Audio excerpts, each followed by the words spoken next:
what do we do now? I guess we talk.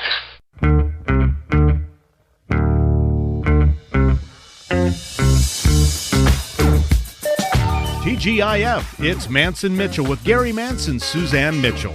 A double shot of good conversation with great guests to jumpstart your weekend. Mantz and Mitchell, you're on the air. Thank you, Eric Kramer. Hi, everybody. We're getting ready for a new year, and what a show we have for you today. Hi, I'm Gary Mantz. I'm Suzanne Mitchell. Together, we are Mantz and Mitchell in your ears for the hour, and it is our pleasure once again, the last Friday of the year, we get to work with bad boy Benny Mathers at the board. How are you doing, producer Benny? Woo! Happy New Year! A little early, but I don't care. It's not too early. 2 days away. We've had people blowing off fireworks over here, so the celebration has begun. There you go. It's Friday. Yep, that too, probably. Well, today we are excited to bring back yet again a good friend of ours and someone whose wisdom and compassion seeps out the pores of her lovely skin.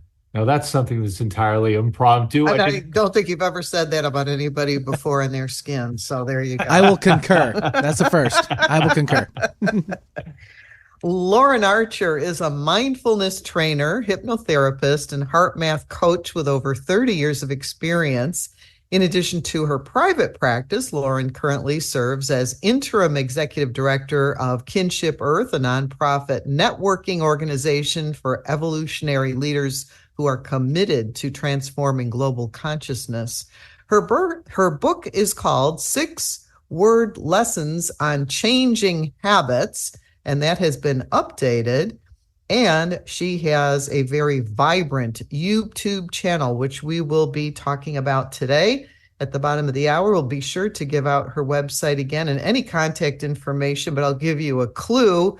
It could be www.laurenarcher.live. Welcome to Mantz and Mitchell, and this would be, Lauren, your 21st visit. Oh my, how honored. I am so honored. You guys, I just love the energy you bring and you carry with your show, and you're just so talented. So thank you so much for inviting me to play with you. It's fun to be here. In March, we will mark 17 years on air. And I didn't have this in your intro, but I should also add that you were one of the early sponsors of Mantz and Mitchell, or the Gary Mantz Show, especially, which really helped us during those first few years where we were trying to get our feet solidly on the ground and decide if this was going to be something we were going to stick with. Well, we stuck with it 17 years. I love it. Yes, I have fond memories of the first time I had a conversation with Gary. It was 11 o'clock at night in Seattle. And he was, I believe, still working for a different radio station. And I had sent out a press release about World Hypnotism Day. And Gary picked it up and called me and said, would you like to have a conversation about that? And it just flowed. We had a blast, and the rest is history.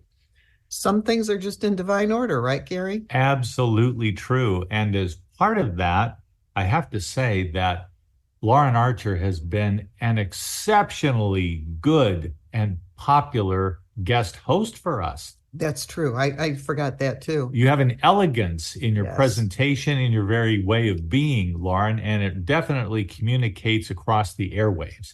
Well, gee, thanks. I guess like attracts like, right? And one of the things that the three of us share is our passion for ideas and our passion for providing a showcase to feature other people's wisdom and really, get that message out there and to promote good ideas. So I so appreciate that about you too. Our interview today is going to be on roller skates. We have so much to talk about. We have to go zip, zip, zip really fast.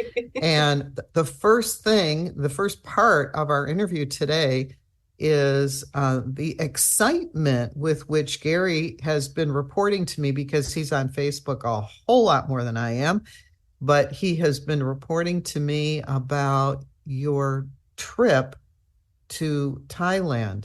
And Gary said, that's a good place to start. Well, it is. I think, though, a famous Hollywood publicist told me not too long ago that when someone has something they want to discuss, they're putting it out there. Did I get it in the wrong order, Gary? It's okay. I grade on a curve, so you're just fine. Okay. There, but and we do want to get to that, so let's tease that. Lauren Archer and her life mate, her soulmate, Chris, made a trip to Thailand, and oh my goodness, I was tracking them through Thailand via Facebook, and there is so much to report. It is inspiring stuff, and we do want to get to that. But first, you have a new recording. I hesitate to use the word product, a meditation, a new offering, and we would absolutely, we've listened to part of it, and we are thrilled with it so far. Can't wait to hear the rest of it.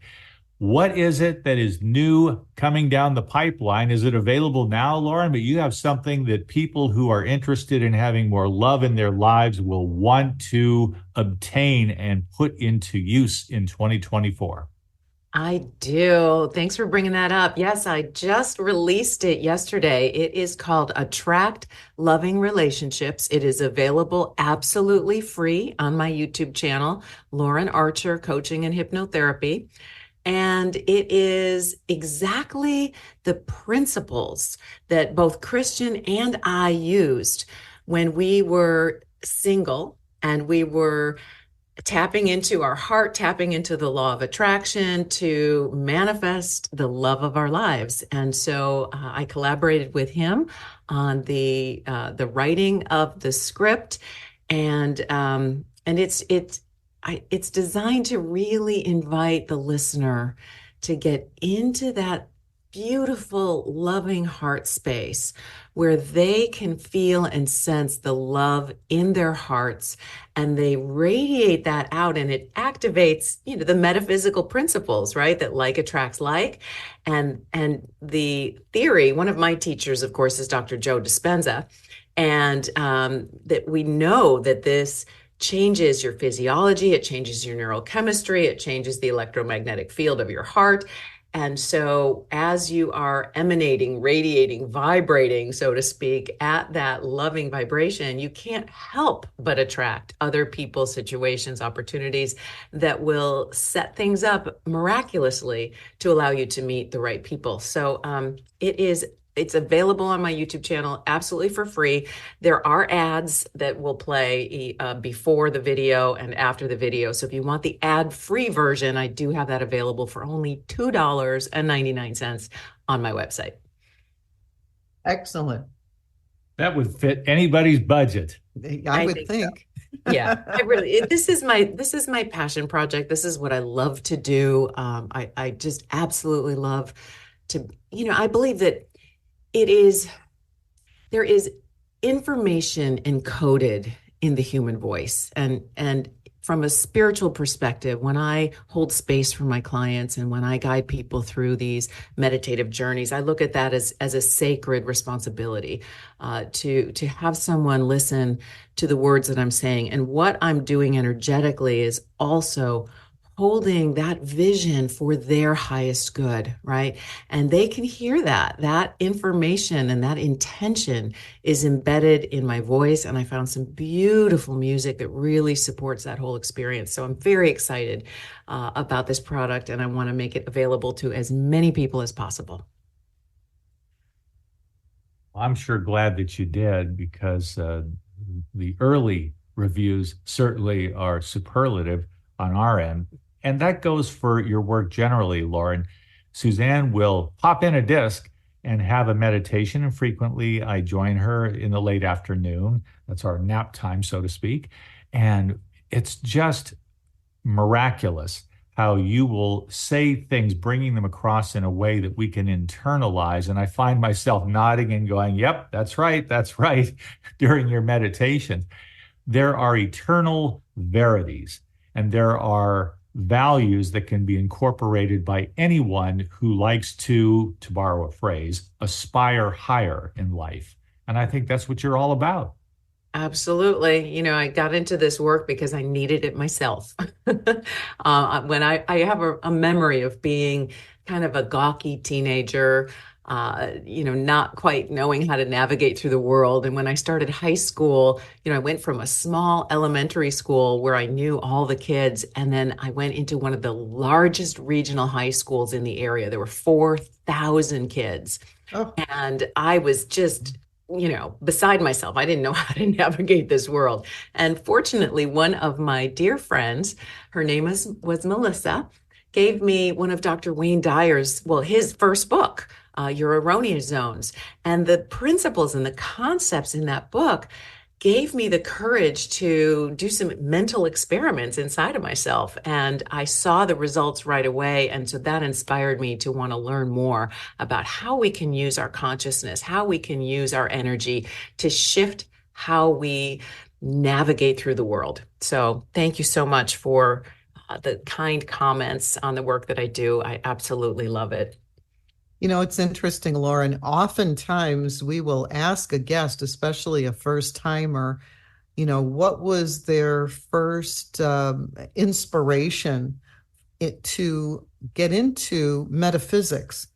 Because when you are a youngster growing up, I'm, going from toddler into elementary school and then elementary school into junior high and junior high into high school, there's just so much in the physical world that's going on that you need to pay attention to the math, the English, the writing, the spelling, all that simple things just to get you to where you are. And then all of a sudden you're dealing with friends, you're dealing with people, after school sports, so many things. And at some point, and it's usually as a teenager, somebody will read a book or be told about another person who has inspired them with the idea that it isn't all in the physical realm. It isn't all the five senses that we can see. There's other things going on.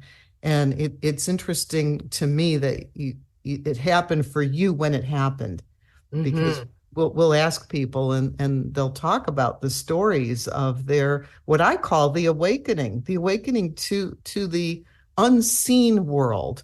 We all know about the seen world. We know about the bus stop and the cars and the getting to school and getting home and feeding ourselves and sleeping, but we don't all really recognize the unseen world until there's that little tap. And then you go, oh yeah, there is something else. Pain point. Sometimes it's a pain point that causes people to seek things out, right? We look at Alcoholics Anonymous and that success when people get to such a dark place with the habits that aren't working. And then they finally reach out. And then one of the fundamental principles there is a connection with the unknown, the unseen, the spiritual world. So yes, you're right on. Yep. Happens for everybody, or I should say it happens for most people, most lucky people at some point in their lives.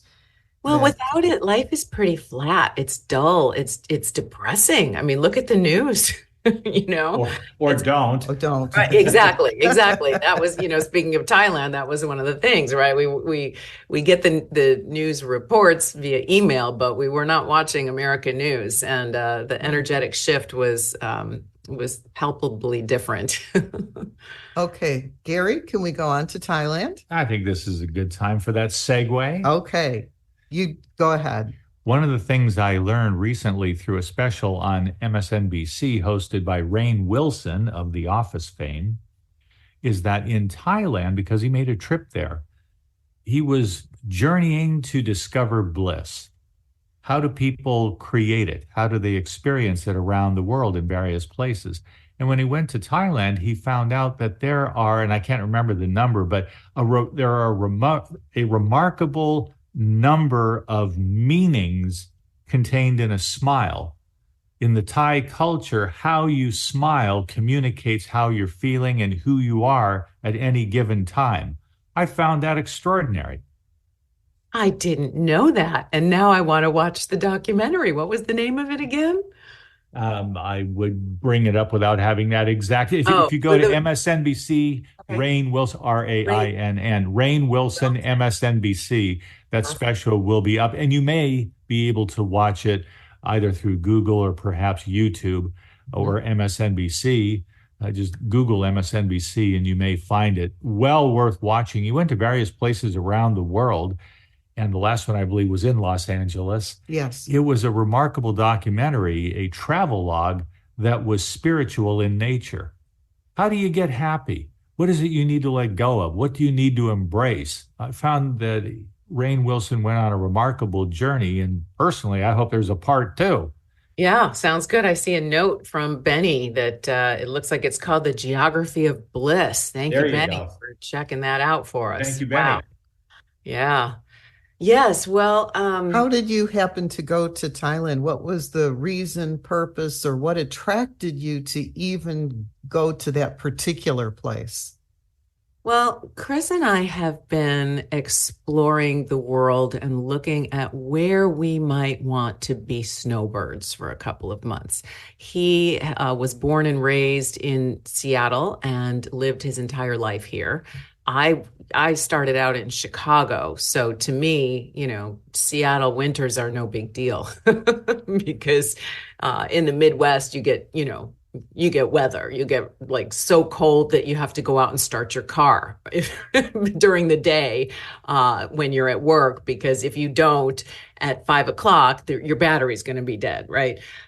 So the darkness and the raininess, it gets old after a while, but it really didn't bother me so much. But he's like, I'd like to live somewhere else at least part of the year. So we have been searching. We've been to Mexico, Ecuador, Peru. I'm trying to think where else. Vietnam, Cambodia, Thailand. There's a lot of places, of course, we haven't been. Canada, but we've been just looking around the United States, and he's always had a really strong connection in his heart to Thailand. I've only been once before, just for a couple of days. So this was an exploration. We spent 34 nights, went to various different places, southern Phuket, northern Phuket, Koh Phangan, Chiang Mai, and Bangkok. And there were a couple other places we had hoped to go, but as life has it, you saw all the beautiful, happy photos on Facebook, but not every moment was all bliss. It's a month somewhere else in a strange country, trying to navigate uncertain situations. So we had our ups and downs, but I think overall, what we notice is the people, the culture, the atmosphere, all emanates a sense of flow. And there's a moment that kind of summed some of it up for me, and that was when we hired a guide. Her name was Kat, to take us to something called Sticky Waterfall. This was 300 or so feet up and down, beautiful waterfall that you can actually climb in the water. And it was a little treacherous.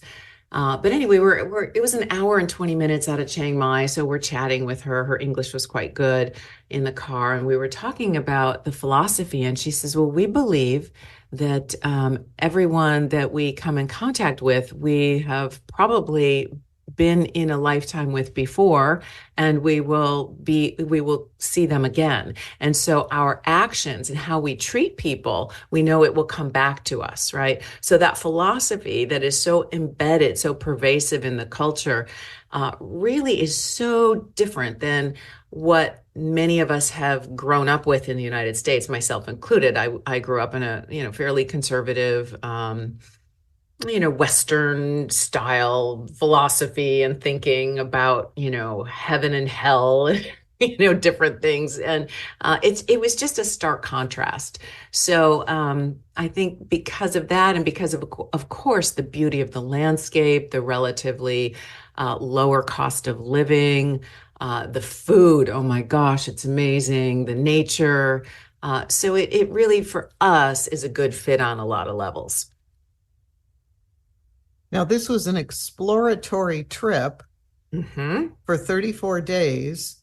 And at the end of the 34 days, you looked at each other and said, we want to come back. Yeah. Yeah. So I will put it out there publicly now. I will be here in the Seattle area seeing clients in person through the end of September 2024. And then starting October 2024 through April 2025, Wow. Chris and I are going to be living in Thailand for 6 months. So I will only be seeing clients remotely from there. And I plan to do more writing and producing and growing my YouTube channel and having fun. Think of all the great weather in Seattle you'll be missing. Mm-hmm.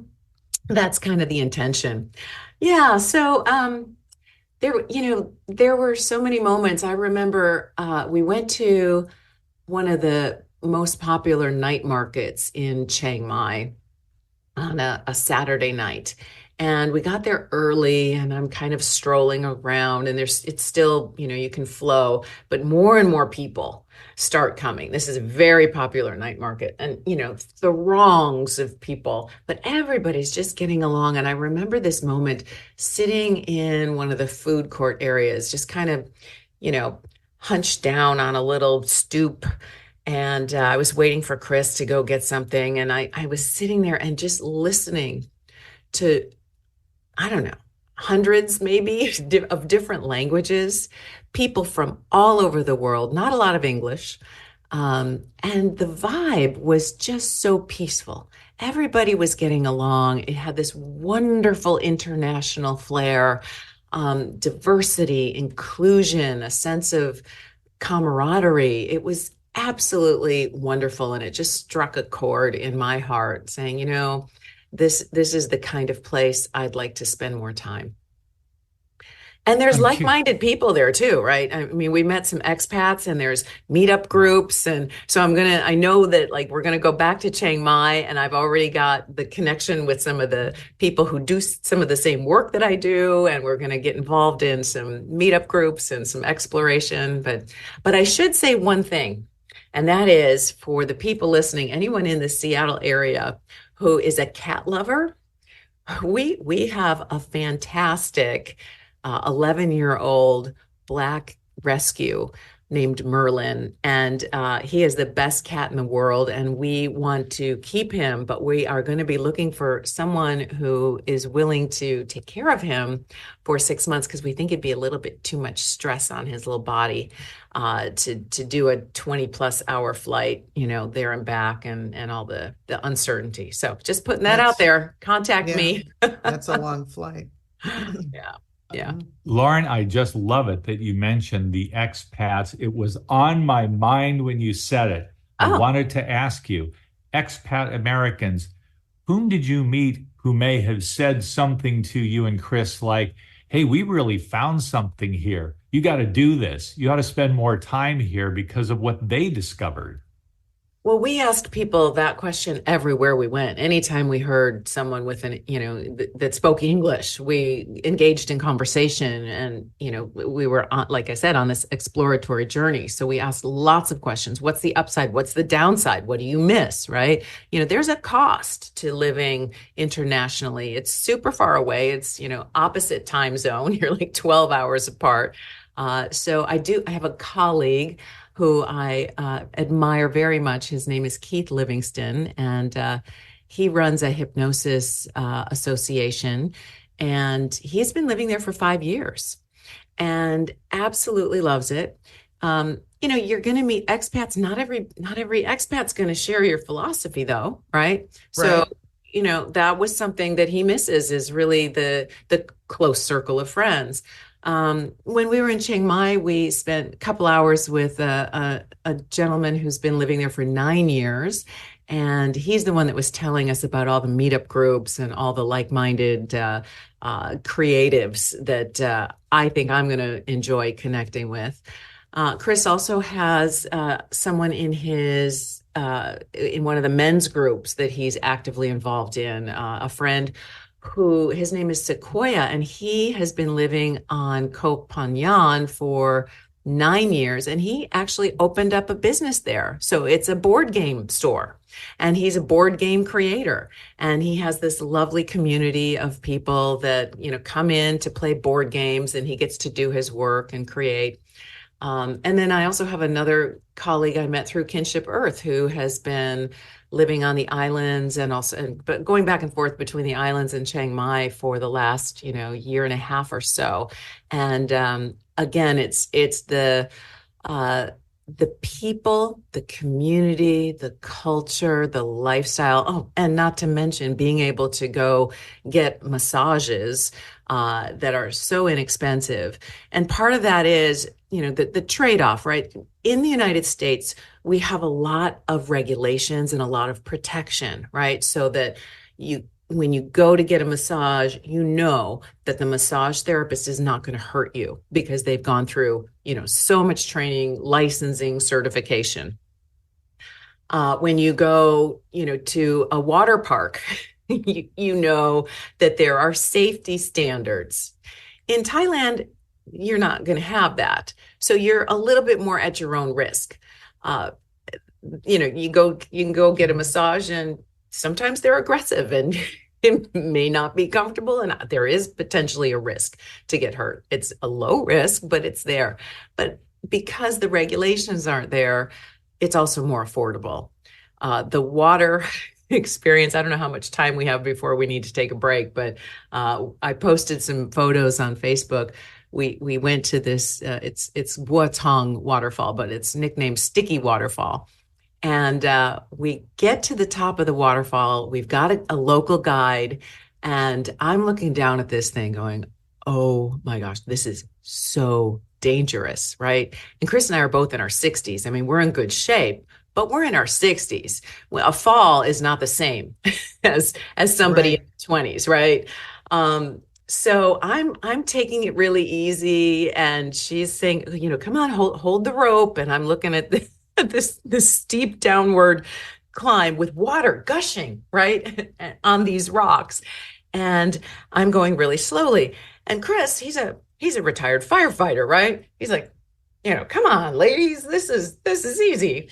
Let me show you. I'll grab the rope. And he grabs the rope, and he takes maybe a step or two, and the water rushes his feet out from under him, and he slides and he drops 20 feet.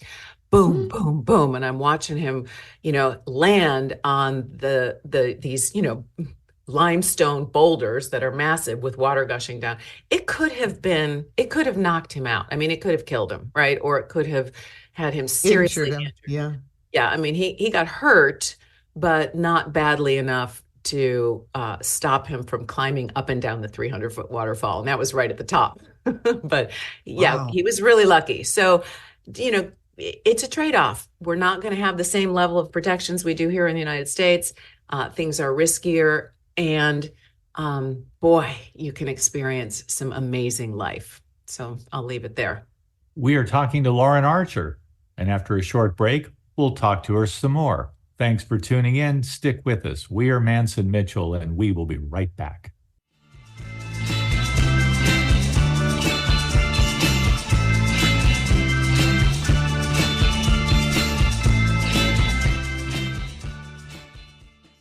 Hi, everybody. This is Anson Williams from Happy Days, and I'm so excited to tell you about American Road. It is the best car travel magazine in the world. They have the most fantastic adventures detailed in each magazine with all your itinerary. We could just jump in the car with your family and have the most fabulous adventures you've ever had in your life. Please, get a copy of American Road and start your own adventure.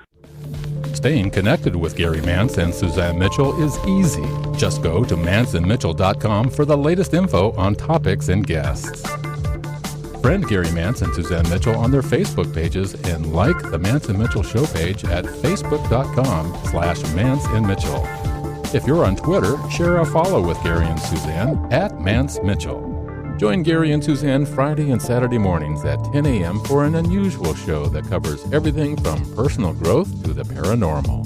Here's an amazing act. Here's a tremendous act. Here's a startling act. The amazing, the thrilling, the greatest, spectacular, incredible, exciting, wonderful, world fame, most unusual novelty act. The home of the A-Team of Alternative Talk is mantsandmitchell.com. Heard right here on Alternative Talk 1150 AM or streaming live from your computer anywhere. Terry Loving wants to help you with your online marketing challenges right now. She has several courses she is giving away to help you get your business working for you online. Yes, giving away. WordPress websites are her specialty, yet her technical skills go way beyond that. Check out her blog at terryloving.com or email her directly at terry@terryloving.com. That's terry@terryloving.com. On Friday, Mantz and Mitchell welcome Lauren Archer with empowering ideas to set the stage for a new year and a new you. On Saturday, Michael John Fierro, numerologist, returns for his annual visit and insights into what to expect in 2024. What does it mean to enter a numerological 8-year? Bringing you mastery and mystery since 2007. We are Mantz and Mitchell, Friday and Saturday mornings at 10 on Alternative Talk, AM 1150. Find our app in the Apple App Store or Google Play Store and take us with you wherever you go. Alternative Talk, AM 1150. Bangkok, Oriental sitting in the city, don't know what the city is kept. The creme de la creme of the chess world in a show with everything but Yul Brynner. Time flies, doesn't seem a minute since the Tyrolean spa had the chess bars in it. All change, don't you know that when you play at this level, there's no ordinary venue? It's Iceland, or the Philippines, or Hastings, or this place. One night in Bangkok in the world's Welcome back to Mantz and Mitchell and our very special A-list guest, Lauren Archer, who's with us for the 21st time in the 17 years we've been on air. Lauren, if people would like to connect with you, especially to get your new meditation on attraction or social media, like just put everything out there and let people have a chance to pick and choose what they want to do. I love it. Okay. Well, my website has links to everything. That is Lauren Archer. It's spelled just like it sounds at live.com. Thinking about live your best life or live, right? And then YouTube, my YouTube channel is Lauren Archer Coaching and Hypnotherapy. And I have a lot of free content out there. In fact, I've been really delighted to see my hypnosis for pre-surgery audio is my most popular program, 35,000 views and counting, and so many wonderful comments of people who were really, really petrified, nervous, anxious before undergoing major surgeries. And they found it to really help them calm themselves. And then it also has suggestions for trusting your team and for rapid healing and for, not needing so many pain meds, all the mind body good juju that I could put in there to help people have a smooth experience. So, and then I'm on Facebook, Instagram, Lauren Archer Coaching, I believe. So welcome people to get in touch. Thank you. Excellent. Thank you. Now, there was there was another story you were interested in, Gary. Back to Thailand. All right. Thailand. Something that Lauren wanted to share in particular. Well, so we noticed there's just a wonderful honesty with the people, and we felt so safe. I mean, walking down dark alleys, trying to find our way, no problem. I just felt completely at ease. And there was a particular time that we were at one of the condos we were staying at, and I had taken my iPad down to the pool in the morning, and we were researching some things, but the sun was so bright that I had to put the iPad kind of under the chair in the shade of the lounge chair in order to see what I was looking at. Well, we ended up meeting someone, chatting with the host who was renting to us. One thing led to another. We leave the pool. I did not see that I had left my iPad under the chair. We go out for the whole day, come back late at night. I go to find my iPad. Uh-oh, where is it? Not finding it anywhere. We do the little find my unit. It's not on the premises, so I'm a little bit nervous. But I took a breath. I realized the last place I had seen it was by the pool. And I thought, given what I have learned, by this point we had been in Thailand for a little while, given what I had learned about the Thai people, I have a feeling that if someone found it, they're going to turn it in. So we go to the front desk. It's not there. We put up a note on the pool, reward, planning to pay somebody, a reasonable amount to turn it back in. I get a call a little while later from the front desk, and someone, lo and behold, had turned it in. And the gentleman who turned it in was one of the people who had worked there. And it was like, thank you so much. Here, please, take this, reward. And he said, no. Right. It's just this generosity of spirit. People, they wouldn't dream of taking something that wasn't theirs. And I love the idea of living in a community like that, in a culture like that. It just feels really life affirming. So I'll leave it at that with my little story. Good story. Thank you. There are good people, everywhere. And it's nice to hear a good story, especially at this time of year. We are approaching a new year. We would like to believe, and I know I feel pretty optimistic, but that's normally who I am anyway. And I feel like things are going to go well next year. And I'm not always proven right, but I feel like things are going to go well. What is it when you are coaching people and when you are addressing New Year's resolutions, intentions, wanting to turn people from looking in one direction to looking in another direction? Where do you begin with them, and what do you say to them if somebody comes in and says, oh, woe is me, doom and gloom? Where do you start? Well, everything starts with being. Everything starts with energy. So there's that the three concentric circles, the graphic that many people have seen. And if you haven't seen it, you can easily visualize it. Picture three circles. The one in the center it has the word be, right, for being. The next level out, so you can almost think of this as a target, right? The next level out would be doing. And finally, the third level out would be having.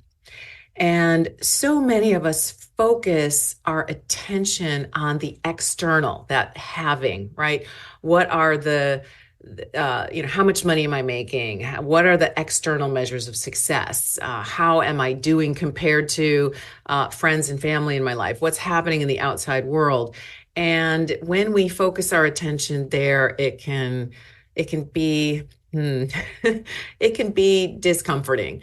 As we were talking earlier, right? The spiritual path all starts from within, as within, so without. So we want to start with that inner circle, the notion of being. And so as we look forward to 2024, so many people around the new year set, the quote unquote resolutions. It's taken on a connotation, I think, of being punitive, right? Oh, I've been bad over Christmas. I've been doing all these bad things, and now I'm going to go into the new year. I'm going to be good. I'm going to deprive myself from all these things that I've been doing. And it just has this sort of push-pull energy. But what if instead we said, okay, in the new year, I'm going to choose to be someone who prioritizes their health and well-being. I'm going to choose to be someone who focuses on Thanksgiving and gratitude and all the love that I have inside of me that I want to express instead of what I'm lacking. So it's just a gentle perspective shift, but everything stems from there. And when I'm working with clients one-on-one, of course, we start with the heart. We start with what is it that their soul wants to experience and express in life on an energetic level. And then from that place, then the doing comes naturally. Then it's easy to take those steps. When we don't want to be polluting our bodies with things that are going to make us feel heavy and hungover and coughing, for example. And we want to feed our body with nourishing foods and hydrating beverages. It's a completely different relationship with the doing. Does that make sense? Yes. Well, Yes. it makes sense, and it's part of the flow of life. You're either in the flow, or maybe you're just there in a little eddy somewhere, or you've taken to, if you're walking a path, for example, to mix a metaphor, you can stay on the straight path. Maybe the path wanders. Maybe it meanders. That's okay. Maybe you prefer the byways, but whatever choice you make, there will be consequences, good, bad, or indifferent. Yeah, absolutely. There's also the notion that sometimes when we are finding ourselves in, quote unquote, self-sabotaging habit patterns, that's a clue. It's a clue that we're off track and we're not necessarily living our best life. And it can feel hopeless. And the way back is often a simple redirect of attention and asking different kinds of questions too, asking the questions of what's really meaningful, what's really important. As we get ready to take this massive shift in our lives, we're going to be letting go of some things. We're going to be saying no to certain opportunities and possessions. I mean, we're going to have to go through our entire home. We're going to keep our house and rent it out. But imagine going through your entire space and taking away everything that it represents you personally, right? And just having it be neutral so that someone else could come in and rent it. So it is a sorting, it's a processing. And I've done this in my life multiple times where I have walked away from really great scenarios, fantastic jobs, big, beautiful homes, even certain communities, because something else was calling me. And having the courage to leave behind what was good, but it wasn't necessarily feeding one's soul, right? And to step into another level of adventure because you're listening to your intuition and you're listening to that call and what's next. It takes courage, it takes faith, it takes work, and yet the reward at the other end is usually worth it. Do you think the word resolutions is a little bit too loaded with meaning? Do you like intentions better than resolutions? I do. Yeah. Thank you, Suzanne, very much, because it's just like goals versus intentions, right? The goals, you hit a goal and then there's another one and then there's another one. It's not the end goal. It is more about the direction. As the metaphor that Gary used, it's more about the path and enjoying the path that you're on. And there will be wonderful things along the way. It's just, are you heading in the direction that is in alignment with your highest values? And, that takes work to decide too. Not everybody has been, not everybody has been shown that we can choose our values.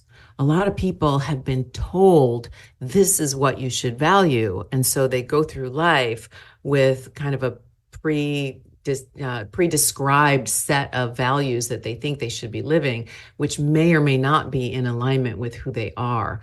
And so doing the work to ask yourself those probing questions, what's really important to me? What kind of life do I want to have? As Mary Oliver said, what do you want to do with this one precious life?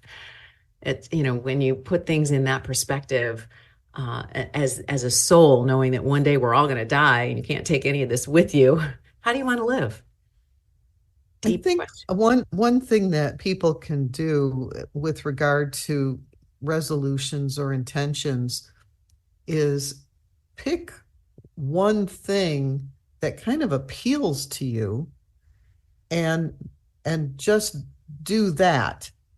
And it doesn't have to be the same thing all the time. For me, I don't feel like I can do anything like every day for the rest of my life.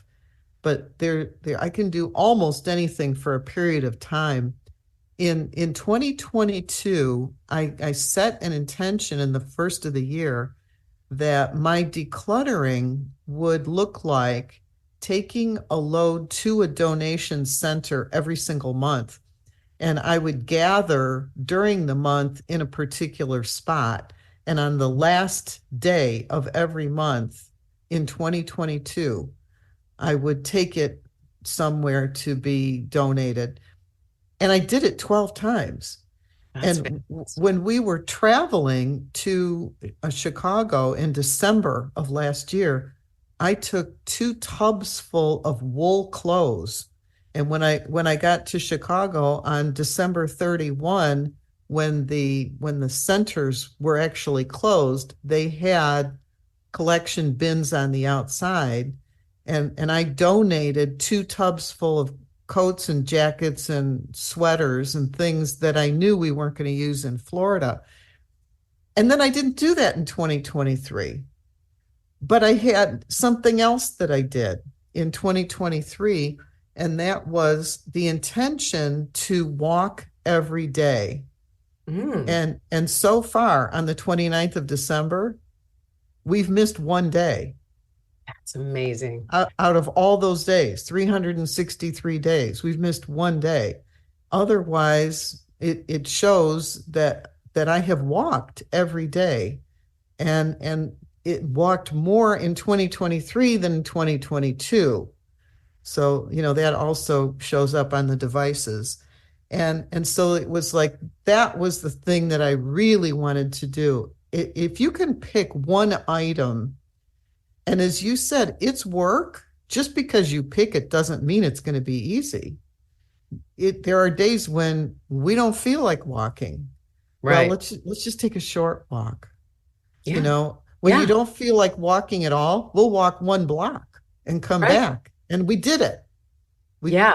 Because you made the decision to be a walker, to be someone who walks instead of forcing yourself to do something that you don't want to do. It was about being a walker. And I would imagine the previous year, you probably had a vision for yourself of what a clutter-free home might look and feel like. Right? Simplify. Exactly. Yeah. But I think you touched on something that I don't want to gloss over, and that is the notion of choosing one thing and not making a whole long list of things that are difficult, because so many, the reports are that so many people give up their resolutions by, middle of the month of January, right? Because they make it too hard on themselves. So I think what we're saying is 2 things. Number one, pick something that is doable, that's small, focus on one thing, but also choose how you're going to identify with that. I am someone who, I am being a declutterer. I am being a walker. I am, for me, I am being someone who's going to be a digital nomad living in another country. And so what are the things that I will be doing between now and then to set that up? But it all comes from being. And I think anybody can do that. You're right when you say a long list is like a prescription for failure. Absolutely. Because it's just too much. It's too overwhelming.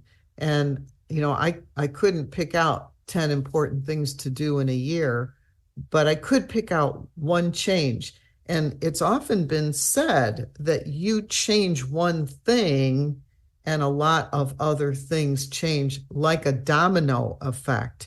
You think you're only changing one thing, but a lot of other things change around that decision. Yes. So, and if and you want it to be something that you want to do, that you are passionate about, or you believe in, or that is not going to defeat you and let you falter, but something you really do want to do. And in saying, I really want to do this, that will keep you doing it, even on the days when you don't feel like doing it. Indeed. It reminds me of this notion of doing it because it makes you happy, right? Doing it because ultimately the goal is for you to feel better about yourself, about who you are being.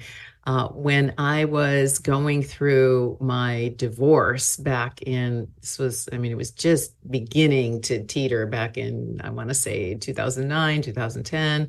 I was attending a workshop with Dr. Joe Dispenza, and he knew both my ex-husband and I, and he knew that we were in the process of separating. And he called me up to the front of the stage on the second morning of the workshop and just wanted to say something to me. This is before it started, so nobody could hear it. But we spoke just a few words, and he looked me right in the eye, and he said, "Always choose happiness."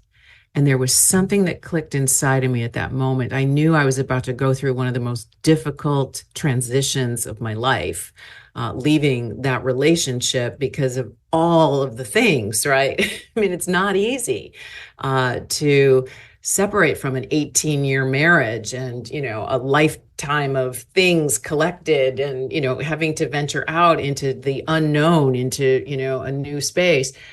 But that triggered a vibe inside of me that's like, oh my gosh, that's it. It is really about choosing what's right for me, what's going to nourish my soul. And from that moment, I started doing the meditations that are very similar to what is in my Attract Loving Relationships audio that I just put out. And that was giving myself permission to bring that joy in my heart, even in the absence of what the external world was showing. So I guess when it comes to resolutions, choosing to live a life that is in alignment with yourself because it makes you happy.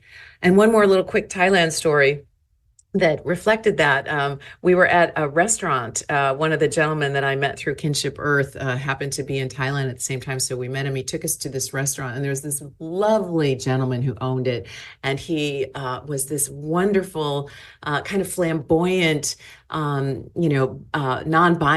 And he called himself Diana. And he had created this most amazing, elegant, beautiful restaurant with rose gardens and all this beautiful architecture, and the food was amazing. And we were chatting with him. And prior to that, he used to design gowns for galas. I mean, he was quite the interesting person. But he said to me, he says, well, it's because I only do things that I love and that make me happy.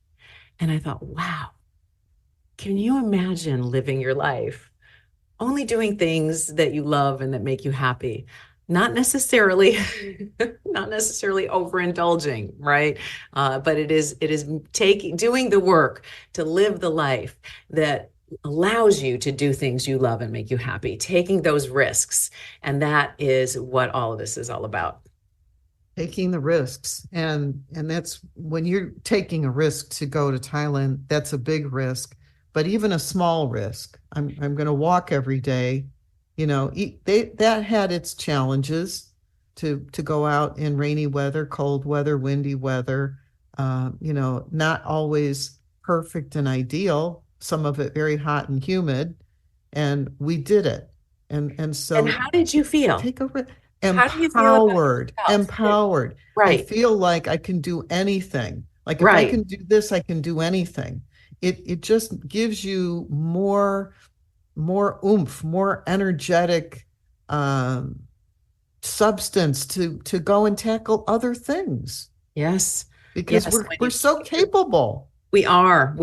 And we believe we're not because of the outside world when we're focused on the outer. But when you focus on the inner and who you're being, it gives you the strength to push through almost any obstacle. So yeah, 2024. Oh my gosh, it's going to be an amazing year. Going to be an amazing year. It's certainly going to be an interesting year. And we have the opportunity to make the most of it. And I think especially it's important for us to remember not to be too hard on ourselves. Give yourself a break. Expect more of yourself, perhaps, but don't be your own taskmaster. Be your own supportive coach. Absolutely. Yeah.